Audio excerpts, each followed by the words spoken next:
Boom, and welcome to another video of the Flowing Dutchman. And this video is going to be about maces. It's going to be about what to look out for when buying a mace, because there are many types of maces available and online. With thickness of 4 centimeters in diameter, right? So it's for a Gada, there's different measurements.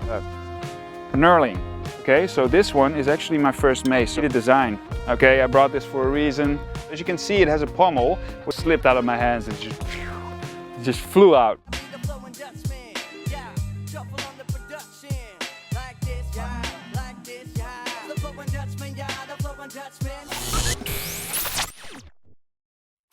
So today I have 3 maces with me that, well, they don't look similar, but they all have different distinctive parts about them, which I'm going to talk about in this video. And the first thing that I want to talk about is the weight. Because when you purchase a mace, especially for your first mace, it is really important to consider weight. Now all of these are approximately the same weight, 4 kilos, 4 kilos and 5 kilos. And I would say the range between 4 to 5 kilos is absolutely best for starting out with a mace. I think it's one of the best weights that a mace can have, because you will always come back to it and you can always refine your technique with this specific weight. And you gotta make sure to think about the mace not in the actual weight, but in the fact that that weight is a meter away from your hand. So the moment you use your mace, it's usually a meter outside of your body, right? So that range becomes a lot larger. So in that sense, the representation of the weight is not really fair, especially when your technique is not properly. Once you learn your technique properly, that is actually when the different types of maces start to become interesting, because that you can actually make a 4 kilogram mace feel like 4 kilos, but it takes a long time before you get there. So before that, it's really important to consider the weight between 4 to 5 kilos as a starting weight, almost for everybody. For women, you could even go to 3, and for very strong and able man that can do kettlebells, maybe a 6 would do as well. That was the first thing. Then we're going to talk about length. Now, all of these maces are about the same length. They are usually about 105 centimeters, up to maybe between 1 meter and 108. That is the target weight for a mace, steel mace or Macebell. Now it's important to understand that for a Gada, there's different measurements and different ideas. So for a Gada, it's usually starting after 115 centimeters. So that means you can do different exercises with them. You cannot go in front of the body. You actually can only go behind the body, because that's where the length doesn't touch the ground so easily, especially when you're smaller in height. That is very important to consider.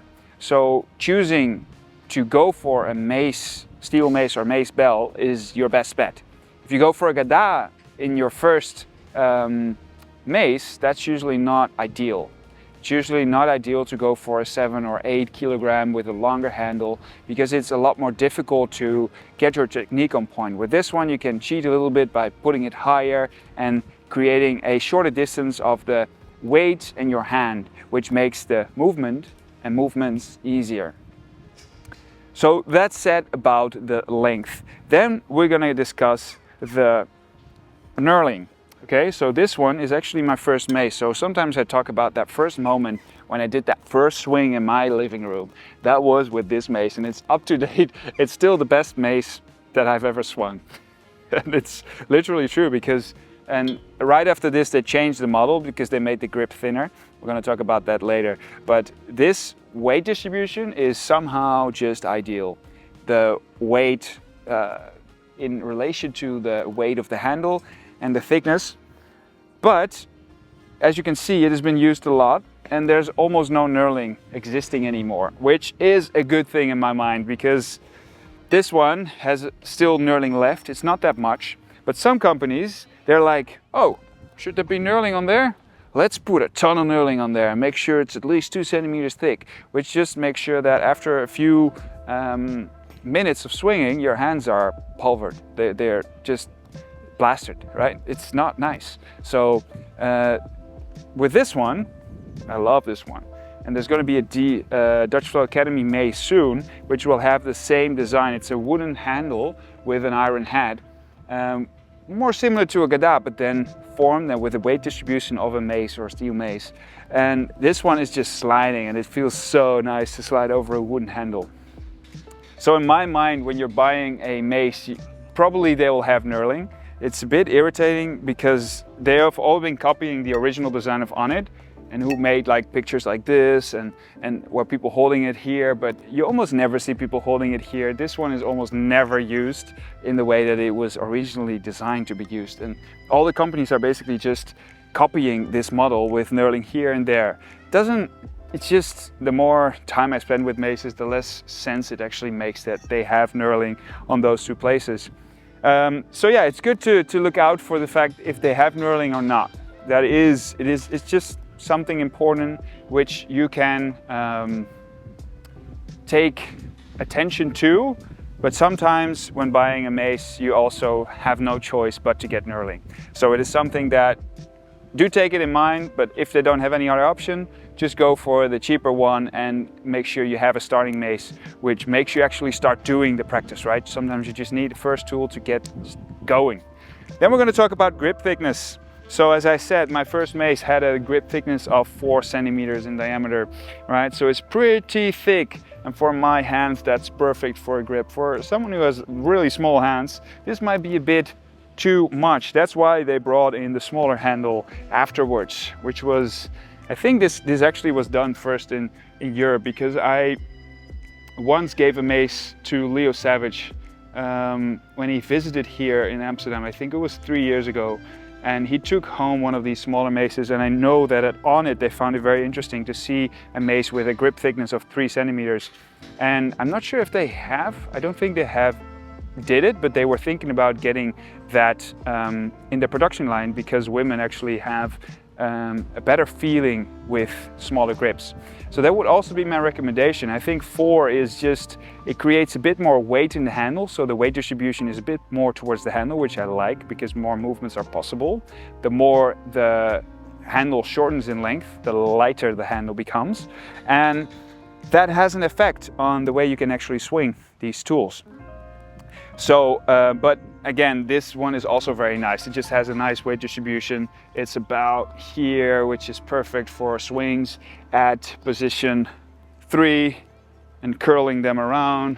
So I think a 3 can be nice, even if my ideal mace would probably have a 3.5 centimeter diameter. So we talked about a lot of things already. Next up is whether the mace has a pommel or not.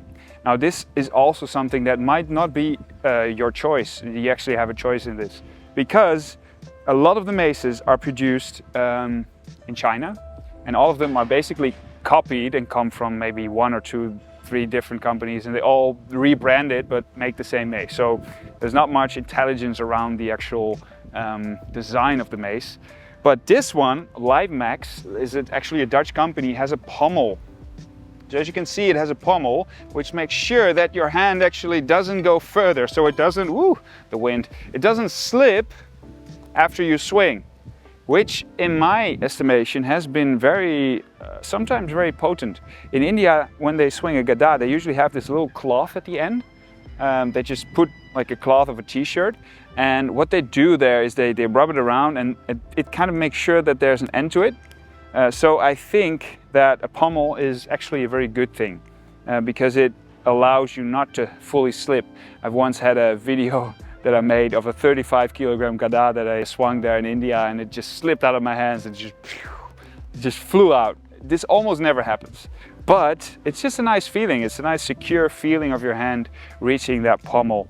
If the pommel is not too big though, because sometimes with clubs and maces, the pommel can be this big, and then it's actually a limiting factor because you cannot bend your elbow anymore because the pommel is bending against the hand and the wrist.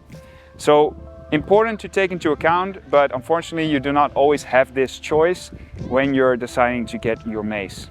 Then at last, the last part of this is going to be the design. Okay, I brought this for a reason. It's absolutely lovely. And there's going to be more Dutch Flow Academy maces. And yeah, we now have the opportunity to make 3D printing possible on Gadas and maces, which is absolutely amazing. I love the wooden handle on it, and it creates such a beautiful, it makes more of an essence put into it. And I think the feeling of wood is not to be underestimated. Steel is just, it's great, it works, but it's also a bit, it kind of takes your energy. It doesn't add to your energy. I don't know, something feels kind of empty in the feeling of steel if you compare it to wood. Doesn't mean that a steel mace or a Macebell is not something that you should swing, but a wooden handle is just, it's a different thing. But usually more designs that are more unique are also more expensive. So that is something to take into account, and probably only for people that are really getting into it and start understanding the value of this.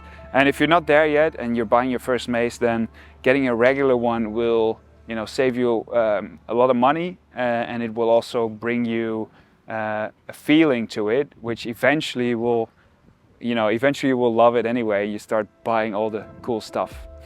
So you have these wooden things, these custom Gadas and all this. There's so much possible in designs that you can do with this. But yeah, very important to take that also into consideration. But also, yeah, don't spend too much on something that you're not sure if you really like it. I can guarantee that you're gonna like it, but still, it's important to take it into consideration.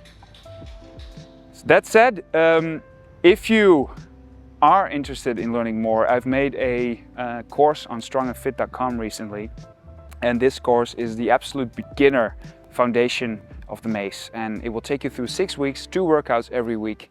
And in this you will learn about Dutch flow method, you'll learn about foundations, different directions, different positions, you'll learn the good stuff. If you want to take off in your start, this is going to be your course. So strongandfit.com, it's a beginner course, and I'm going to see you there. Going to be absolutely amazing. Good luck on your choice with your mace, and if you have any other questions, you can always send an email to info@DutchFlowAcademy or send me a DM on Instagram. If you have any other things that you want to share about this, comment, like, share, all the good stuff.